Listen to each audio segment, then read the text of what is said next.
আসসালামু আলাইকুম ভিউয়ার্স, আশা করছি সবাই ভালো আছেন। আমি এখন আছি সিকিমের রাজধানী গ্যাংটকের এমজি মার্গে। আমরা বাংলাদেশিরা সিকিমে এসে প্রথমেই যে প্রবলেমে পড়ি সেটা হচ্ছে খাওয়া দাওয়া। কিছু বাঙালি হোটেল থাকলেও তৃপ্তি করে খাওয়ার মতো হোটেল খুঁজে পাচ্ছিলাম না এখানে।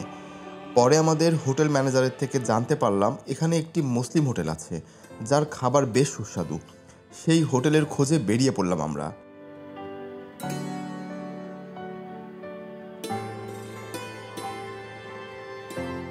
এই ভুতুড়ে পথ দিয়ে উপর থেকে অনেকটা নিচে নামতে হবে।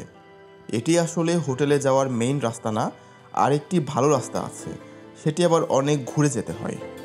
শর্টকাটে যাওয়ার জন্য আমরা এদিকটা দিয়েই যাচ্ছি। এই হচ্ছে আসলাম বিরিয়ানি। আমরা একদম শেষ সময় এসেছি, তাই খুব বেশি আইটেম ছিল না। তবে আগে আসলে আপনারা অনেকগুলো আইটেম পেয়ে যাবেন।